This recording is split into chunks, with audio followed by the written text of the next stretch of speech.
పవన్ కళ్యాణ్ గారికి, అలాగే కృష్ణా జిల్లా కలెక్టర్ గారికి, పంచాయతీరాజ్ కమిషనర్ గారికి, పంచాయతీ యువ గారికి, అలాగే ప్రతి అధికారులకి, పంచాయతీకి సంబంధించిన అధికారులందరికీ మేము జనసేన పార్టీ తరఫున, గన్నవరం నియోజకవర్గం జనసేన పార్టీ తరఫున మేము విన్నవించుకుంటున్నాం. సార్, ఇది 2013-14 సంవత్సరంలో ఒక తీవ్ర పరిణామాలతోటి ఈ ఆంధ్ర రాష్ట్రంలోనే కాదు, ఈ భారతదేశంలో ఎక్కడా కూడా జరగనటువంటి తీవ్ర పరిణామం ఈ పంచాయతీ ట్యాక్సీల గురించి ఈ బాపులపాడు గ్రామ పంచాయతీలో జరిగింది. ఆ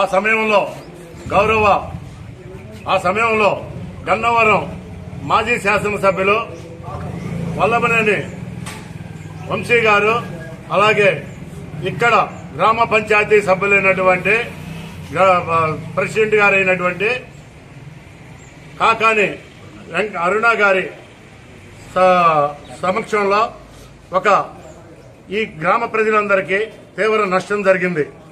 ఆ నష్టం గురించి ఎందుకంటే అప్పటి నుండి కూడా మా మిత్రులు వేగుంట రాము గాని, మా మిత్రుల జంక్షన్ లో చాలా మంది పెద్దలు వీళ్ళందరూ అనేక విధాలుగా పోరాటాలు చేయడం, కోర్టులకు వెళ్లడం పంచాయతీ ట్యాక్స్ గురించి.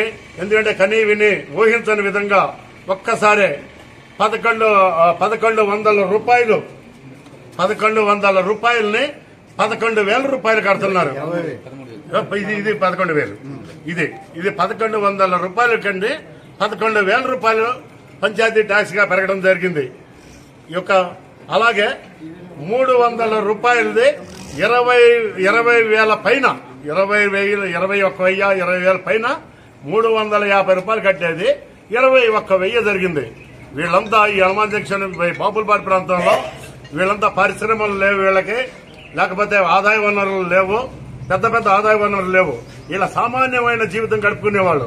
ఇప్పుడు 20,000 రూపాయలు ట్యాక్స్ కట్టే ఆవిడ లత అనే ఆవిడ ఒక సామాన్య మహిళ, ఒక మిషన్ కుట్టుకుంటూ జీవిస్తూ ఎక్కడో వాళ్ళ ఊర్లో ఉన్న పొలాన్ని అమ్ముకుని ఇక్కడ ఏదో అద్దె వస్తుంది కదా, అద్దెతో బ్రతకవచ్చు అని చెప్పేసి ఒక బిల్డింగ్, అప్టార్ బిల్డింగ్ వేసుకుంటే ఆవిడికి 350 రూపాయలు కట్టే ఆవిడికి 20,000 రూపాయలు ట్యాక్స్ వేయడం జరిగింది. ఇట్టా ప్రతి ఒక్కళ్ళకి ఈ బాపులపాడు పంచాయతీలో ప్రతి ఒక్కళ్ళకి ట్యాక్సులు విపరీతంగా పెంచడం జరిగింది. ఇది కట్టలేని పరిస్థితి.